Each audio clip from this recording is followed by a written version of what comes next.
ಪರಮೇಶ್ವರ ಗುರು ಸಾಕ್ಷಾತ್ ಪರಬ್ರಹ್ಮ ತಸ್ಮೈ ಶ್ರೀ ಗುರುವೇ ನಮಃ. ನನಗೆ ವಿದ್ಯೆ ಹೇಳಿಕೊಟ್ಟಂತ ನನ್ನ ಗುರುಗಳಾದ ಪರಮ ಪೂಜ್ಯ ಸದ್ಗುರು ಜ್ಞಾನವಲ್ಲ ಡಾಕ್ಟರ್ ವಲರಾಜನ್ ಗುರುಜಿಯವರಿಗೆ ನಮಸ್ಕಾರಗಳು. ಎಲ್ರಿಗೂ ನಮಸ್ಕಾರ. ನಾನು ನಿಮ್ಮ ಅಶೋಕ್ KP ಕಲ್ಪನಾ ಲಕ್ಷ್ಮಿ ಮಾತಾಡ್ತಾ ಇದ್ದೀನಿ. ಇವತ್ತು ನಿಮಗೆ ಯಾವ ವಿಷಯದ ಬಗ್ಗೆ ತಿಳಿಸ್ಕೊಡ್ತೀನಪ್ಪ ಅಂದ್ರೆ, ನಾನು ಇವತ್ತು KP ಸಿಸ್ಟಮ್ ಅಲ್ಲಿ ಅವರ ರಾಜಕೀಯಕ್ಕೆ ಬರ್ಬೇಕಾದ್ರೆ, ಯಾರೇ ಒಂದು ವ್ಯಕ್ತಿ ರಾಜಕೀಯದಲ್ಲಿ ಮುನ್ನಡೆ ಸಾಧಿಸಬೇಕಾದ್ರೆ, ಒಂದು ಪದವಿ ತಗೋಬೇಕಾದ್ರೆ ನಮ್ಮ KP ಸಿಸ್ಟಮ್ ಅಲ್ಲಿ ಯಾವ ಗ್ರಹಗಳ ಸಂಬಂಧ, ಯಾವ ಭಾವಗಳ ಸಂಬಂಧ ಇರಬೇಕು ಅಂತ ಇವತ್ತು ನಿಮ್ಗೆ ತಿಳಿಸ್ಕೊಡ್ತೀನಿ. ರಾಜಕೀಯದ ಬಗ್ಗೆ ಇವತ್ತು ನಾನು ತಿಳಿಸ್ಕೊಡ್ತೀನಿ. ರಾಜಕೀಯ ಕ್ಷೇತ್ರದಲ್ಲಿ ಸಾಧನೆ ಮಾಡ್ಬೇಕಂದ್ರೆ ಜನಗಳ ಪ್ರತಿನಿಧಿ ಆಗಲು, ಜನ ಸೇವೆ ಮಾಡಲು ನಮ್ಮ KP ಸಿಸ್ಟಮ್ ನಲ್ಲಿ ಯಾವ್ಯಾವ ಭಾವಗಳು, ಯಾವ್ಯಾವ ಗ್ರಹಗಳ ಸಂಬಂಧ ಇರಬೇಕು ಅಂತ ನಾನು ನಿಮ್ಗೆ ಇವತ್ತು ತಿಳಿಸ್ಕೊಡ್ತೀನಿ. ರಾಜಕೀಯಕ್ಕೆ ಬರ್ಬೇಕಂದ್ರೆ ಮೊದಲು ಇವರಿಗೆ ನಾಯಕತ್ವದ ಗುಣಗಳಿರ್ಬೇಕು, ಮುಂದಾಳತ್ವದ ಗುಣಗಳಿರ್ಬೇಕು, ಹಾರ್ಡ್ ವರ್ಕ್ ಬರ್ಬೇಕು ಮಾಡೋಂಥ ವ್ಯಕ್ತಿ ಆಗಿರ್ಬೇಕು, ಮತ್ತೆ ಸೆಲ್ಫ್ ಕಾನ್ಫಿಡೆನ್ಸ್ ಇರಬೇಕು, ಮತ್ತೆ ಜವಾಬ್ದಾರಿ ಅನ್ನೋದು ಅವ್ರಿಗೆ ರಕ್ತಗತವಾಗಿ ಬಂದಿರಬೇಕು. ಅಂಥವ್ರು ಮಾತ್ರ ಜನಸೇವೆ ಮಾಡೋಕ್ಕಾಗತ್ತೆ. ಮತ್ತೆ ನೆಕ್ಸ್ಟ್ ನಿಸ್ವಾರ್ಥ ಸೇವೆ ಮನೋಭಾವ ಇರಬೇಕು. ಜನ ಸೇವೆನೇ ಜನಾರ್ದನ ಸೇವೆ ಅಂತ ಅವರಲ್ಲಿ ಇರಬೇಕು. ಅಂಥವ್ರ ಮಾತ್ರ ರಾಜಕೀಯದಲ್ಲಿ ಮುನ್ನಡೆ ಸಾಧಿಸಕ್ಕೆ ಆಗತ್ತೆ.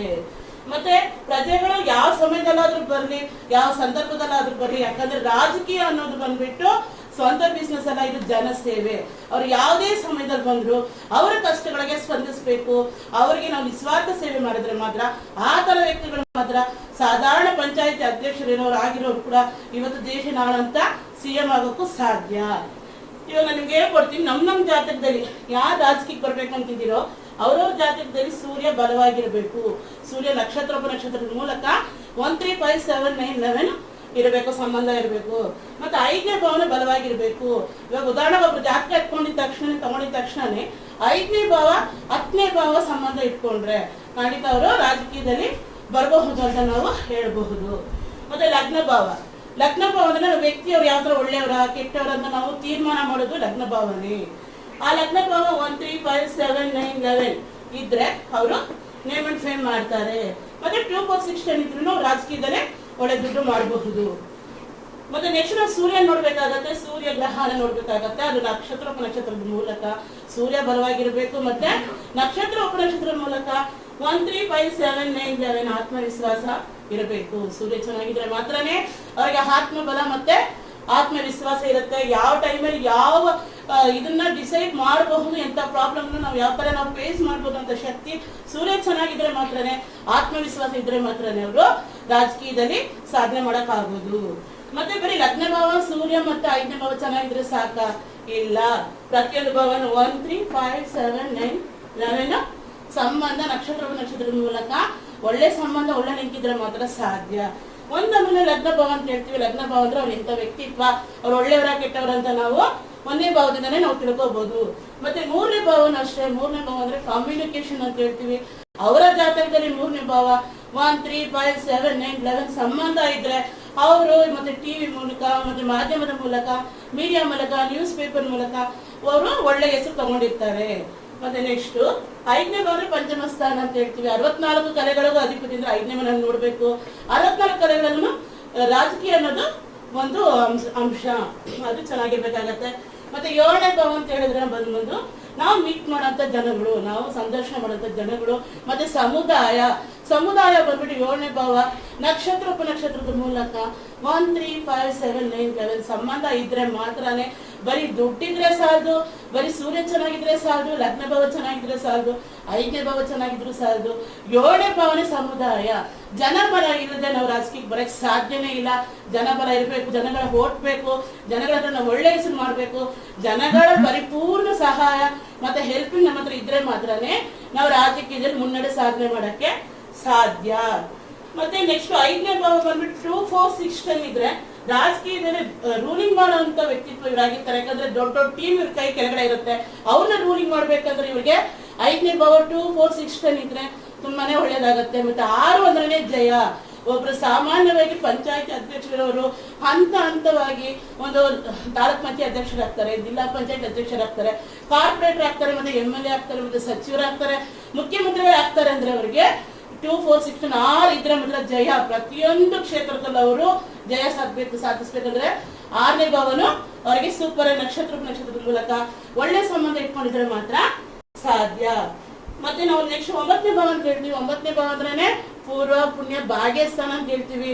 ಭಾಗ್ಯಸ್ಥಾನ ಅಂದ್ರೆ ಅವ್ರ ಹಿಂದಿನ ಜನರಲ್ಲಿ ಮಾಡಿರೋ ಪುಣ್ಯ, ಮತ್ತೆ ಅವ್ರು ಮಾಡಿರೋ ದಾನ ಧರ್ಮ, ಮತ್ತೆ ಭಗವಂತನ ಆಶೀರ್ವಾದ ಇದ್ರೆ ಮಾತ್ರನೇ, 9ನೇ ಭಾವ ಚೆನ್ನಾಗಿದ್ರೆ ಮಾತ್ರನೇ ಅವರು ರಾಜಕೀಯದಲ್ಲಿ ಒಳ್ಳೆ ನೇಮ್ ಅಂಡ್ ಫೇಮ್ ಮಾಡಕ್ಕಾಗತ್ತೆ. ಯಾಕಪ್ಪ ಅಂದ್ರೆ ಅವರು ಪೂರ್ವ ಜನ್ಮದಲ್ಲಿ ಮಾಡಿರೋ ಪುಣ್ಯ, ಅವ್ರು ಈ ಜನ್ಮದಲ್ಲಿ ಮಾಡ್ತಾ ಇರೋಂತಹ ಪುಣ್ಯ ದಾನ ಧರ್ಮಗಳು ಅವ್ರನ್ನ ಕಾಪಾಡ್ಕೊಂಡು ಹೋಗುತ್ತೆ. ಅವ್ರ ದೇವ್ರ ಮೇಲೆ ಇಟ್ಟಿರೋಂಥ ನಂಬಿಕೆ, ಮತ್ತೆ ಜ್ಯೋತಿಷ್ಯದ ಮೇಲೆ ಇಟ್ಟಿರೋಂಥ ನಂಬಿಕೆ. ಜ್ಯೋತಿಷ್ಯ ನಿಜ, ಜ್ಯೋತಿಷ್ಯ ಸುಳ್ಳು ಅಂದ್ರೆ ತಪ್ಪಾಗಿ ಯಾರೋ ಕೆಲವರು ಜ್ಯೋತಿಷ್ಯರನ್ನು ಇಟ್ಕೊಂಡು ನೀವು ಜ್ಯೋತಿಷ್ ತಪ್ಪು ಅಂತ ಹೇಳ್ಬಾರ್ದು. ನಿಖರವಾಗಿ ಇದೇ ನಡೆಯುತ್ತೆ ಅಂತ ಹೇಳೋಂಥ ಜ್ಯೋತಿಷ್ಯಗಳನ್ನ ನಂಬಬೇಕು. ಜ್ಯೋತಿಷ್ಯನ ಯಾರು ನಂಬ್ತಾರೋ ಮತ್ತೆ ದೇವ್ರನ್ನ ಯಾರು ನಂಬ್ತಾರೋ ಭಗವಂತ ಅವ್ರನ್ನ ಖಂಡಿತ ಕೈ ಬಿಡಲ್ಲ. ಅವ್ರನ್ನ ಆ ಟೈಮ್ಗೆ ಬಂದು ಕಾಪಾಡ್ತಾರೆ ಮತ್ತೆ ಕಾಯ್ತಾರೆ. ಈಗ ಮತ್ತೆ ನೆಕ್ಸ್ಟ್ 11ನೇ ಭಾವ ಬಗ್ಗೆ ಹೇಳ್ಕೊಡ್ತೀನಿ. 11ನೇ ಭಾವ ಅಂದ್ರೇನೆ ಅದೃಷ್ಟ, ಮತ್ತೆ ಅವ್ರಿಗೆ 11ನೇ ಭಾವನ ಚೆನ್ನಾಗಿರ್ಬೇಕಾಗತ್ತೆ. 11ನೇ ಭಾವ ಅಂದ್ರೇನೆ ನಾವು ಅದೃಷ್ಟ ಅಂತ ಹೇಳ್ತೀವಿ, ಮತ್ತೆ ಸಂಘ ಸಂಸ್ಥೆಗಳು ಅಂತ ಹೇಳ್ತೀವಿ, ಸ್ತ್ರೀ ಶಕ್ತಿ ಸಂಘಗಳ ಗುಂಪುಗಳಾಗಿರ್ಬೋದು. ಜನ ಸಮೂಹ ಇವರಿಗೆ ಸಹಾಯ ಮಾಡಿದ್ರೆ ಮಾತ್ರನೇ ಇವರು ರಾಜಕೀಯದಲ್ಲಿ ಸಾಧನೆ ಮಾಡಕ್ಕೆ ಆಗತ್ತೆ, ಮತ್ತೆ ರಾಜಕೀಯದಲ್ಲಿ ಮುನ್ನಡೆ ಸಾಧನೆ ಮಾಡಕ್ಕಾಗತ್ತೆ. ಮತ್ತೆ ನೆಕ್ಸ್ಟ್ ನಾವು ದಶಾಭುಕ್ತಿ ನೋಡ್ಬೇಕಾಗತ್ತೆ. ದಶಾಭುಕ್ತಿನೂ ಅವರಿಗೆ ಸಪೋರ್ಟ್ ಮಾಡಬೇಕು. ಅವ್ರ ಎಲೆಕ್ಷನ್ ನಿಂತಿರೋ ಟೈಮಲ್ಲಿ ದಶಾಭುಕ್ತಿ ಚೆನ್ನಾಗಿರ್ಬೇಕು. ನಕ್ಷತ್ರ ಉಪನಕ್ಷತ್ರದ ಮೂಲಕ 1 3 5 7 9 11 ಸಂಬಂಧ ಇದ್ರೆ ಮಾತ್ರನೇ ಅವರು ರಾಜಕೀಯದಲ್ಲಿ ಉನ್ನತ ಮಟ್ಟಕ್ಕೆ ತುಂಬಾ ಅಧಿಕ ಸ್ಕೋರ್ನಲ್ಲಿ ಅವರು ಓಟ್ ತಗೊಂಡವರು ಉನ್ನತ ಸಾಧನೆ ಮಾಡಕ್ಕಾಗತ್ತೆ. ಒಳ್ಳೆ ಪದವಿ ಅವರಿಗೆ ಸಿಗುತ್ತೆ.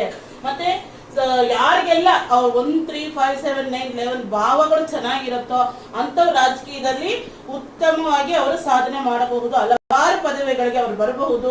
ನೇಮ್ ಅಂಡ್ ಫೇಮ್ ಅವ್ರು ಇರೋವರೆಗೂ ಅಷ್ಟೇ, ಅವ್ರು ಇಲ್ಲದೆ ಇದ್ದಾಗಲೂ ಅಷ್ಟೇ ಒಳ್ಳೆ ಹೆಸರು ತಗೊಂಡಿದ್ದ ವ್ಯಕ್ತಿಗಳು, ಜನಸೇವಕ, ಜನನಾಯಕ, ಜನಗಳ ಪ್ರತಿನಿಧಿ, ಕಲಿಯುಗದ ಕರ್ಣ, ಆತ್ಮರಕ್ಷಕ, ಜನ್ಮರಕ್ಷಕ ಅಂತ ಈ ತರ ಎಲ್ಲ ಹೆಸರು ಅವ್ರು ಮಾಡಬೇಕು ಅಂದ್ರೆ ಅವ್ರ ಜಾತಕದಲ್ಲಿ 1 3 5 7 9 11 ಭಾವಗಳು ಚೆನ್ನಾಗಿದ್ರೆ ಮಾತ್ರ, ಚೆನ್ನಾಗಿರೋದನ್ನ ನಕ್ಷತ್ರದ ಮೂಲಕ 1 3 5 7 9 11 ಕಾಂಬಿನೇಷನ್ ಇದ್ರೆ ಮಾತ್ರನೇ ಅವ್ರ ರಾಜಕೀಯದಲ್ಲಿ ಹಂತ ಹಂತವಾಗಿ ಅವ್ರು ಬೆಳೀತಾರೆ. ಸಾಧಾರಣವಾಗಿ ಗ್ರಾಮ ಪಂಚಾಯತ್ ಅಧ್ಯಕ್ಷರಾಗಿದ್ರು ಸಹ, ಆಮೇಲೆ ಅವರು ತಾಲೂಕು ಮಟ್ಟದಲ್ಲಿ ಬಂದು ತಾಲೂಕು ಅಧ್ಯಕ್ಷರಾಗಿ, ಜಿಲ್ಲಾ ಪಂಚಾಯತಿ ಅಧ್ಯಕ್ಷರಾಗಿ, ಕಾರ್ಪೊರೇಟರ್ ಆಗಿ, ಮತ್ತೆ MLA ಆಗಿ, ಮತ್ತೆ ನಮ್ಮ ದೇಶದ ಮುಖ್ಯಮಂತ್ರಿಗಳೆಲ್ಲ ಆಗ್ತಾರೆ. ಅಂದ್ರೆ ಈ ತರ ಕಾಂಬಿನೇಷನ್ ಇರೋರು ಮಾತ್ರ ರಾಜಕೀಯದಲ್ಲಿ ಉನ್ನತವಾಗಿ ಸಾಧನೆ ಮಾಡಕ್ಕಾಗತ್ತೆ. ಉದಾಹರಣೆಗೆ ನಾವು ಯಾರು ನೋಡ್ಬೋದು ಅಂದ್ರೆ ನಾವು ಜಯಲಲಿತಾ ಮೇಡಮ್ ನೋಡ್ಬೋದು. ಜಯಲಲಿತಾ ಮೇಡಮ್ ಅಮ್ಮ ಬಂದ್ಬಿಟ್ಟು ಅವರು ಡಾಕ್ಟರ್ MGR ಜೊತೆ ಸುಮ್ಮನೆ ಪಕ್ಷದಲ್ಲಿ ನಾಯಕರಾಗಿ ಅವ್ರ ಜೊತೆ ಅವ್ರು ಕೆಲಸ ಮಾಡ್ತಾ ಇದ್ರು. ನಂತರ ಅವ್ರು MGR ನಂತರ ಜಯಲಲಿತಾ ಅಮ್ಮ ಅವರು ಮುಖ್ಯಮಂತ್ರಿಗಳಾಗಿ ಬಂದ್ರು. ಅವರು ಮಹಾನ್ ದೇವ ಭಕ್ತರು, ಮತ್ತೆ ಜ್ಯೋತಿಷ್ಯ ನಂಬ್ತಾ ಇದ್ರು, ಮತ್ತೆ ದೈವ ನಂಬ್ತಾ ಇದ್ರು. ಜನ ಸೇವೆನೇ ಜನಾರ್ದನ ಸೇವೆ ಅಂತ ಅವ್ರು ಮಾಡ್ತಾ ಇದ್ರು. ಅವರ ಹಂತವಾಗಿ ಅವ್ರು ಮುಖ್ಯಮಂತ್ರಿಗಳಾದ್ರು. ಅವ್ರು ಇರುವಂತ ಕಾಲ, ಅವ್ರು ಹೋಗೋವರೆಗೂ ಅವರೇ ಮುಖ್ಯಮಂತ್ರಿಗಳಾಗಿದ್ರು. ಈ ರೀತಿಯೆಲ್ಲ ಅವ್ರಿಗೆ ಈ ತರ ಕಾಂಬಿನೇಷನ್ ಇರ್ಬೇಕಾದ್ರೆ ನಾವು ಜಾತಕ ನೋಡ್ಕೋಬೇಕಾಗತ್ತೆ. ನೀವು ಇದ್ರಲ್ಲಿ ಬರ್ಬೇಕಾ, ನೀವು ರಾಜಕೀಯಕ್ಕೆ ಬರ್ಬೇಕಾ, ರಾಜಕೀಯದಲ್ಲಿ ಉನ್ನತ ಪದವಿ ತಗೋಬೇಕಾ, ಒಂದು ಲೀಡರ್ ಆಗ್ಬೇಕು ಅಂದ್ರೂ ಸಹ, ಒಂದು MLA ಗಾಗ್ಲಿ, ಒಂದು MP ಗಾಗ್ಲಿ, ಅಥವಾ ಇವರಿಗೆ ಮುಖ್ಯಮಂತ್ರಿಗಳಿಗಾಗಿ ರೈಟ್ ಹ್ಯಾಂಡ್ ಲೆಫ್ಟ್ ಹ್ಯಾಂಡ್ ಆಗಿರ್ಬೇಕಂದ್ರೂ ಕೂಡ ಈ ತರ ಕಾಂಬಿನೇಷನ್ ಇದ್ರೆ ಮಾತ್ರನೇ ಅವರಿಗೆ ಬಲಗೈ ಬಂಟನಾಗಿ ಎಡಗೈ ಬಂಟನಾಗಿ ಅವರು ಸೇವೆ ಮಾಡಬಹುದು. ನಿಮ್ ಜಾತಕದಲ್ಲಿ ಯೋಗ ಇದೆಯಾ ನೀವು ತಿಳ್ಕೋಬೇಕು ಅಂದ್ರೆ ನನ್ನ ವಾಟ್ಸಪ್ಗೆ ನಿಮ್ಮ ಹೆಸರು, date of birth, time of birth, place of birth ಕಳಿಸ್ಕೊಡಿ, ನಾನು ನಿಮ್ಗೆ ತಿಳಿಸ್ಕೊಡ್ತೀನಿ. ಈ ವಿಡಿಯೋ ನಿಮ್ಗೆ ಇಷ್ಟ ಆದ್ರೆ ಲೈಕ್ ಮಾಡಿ, ಸಬ್ಸ್ಕ್ರೈಬ್ ಮಾಡಿ.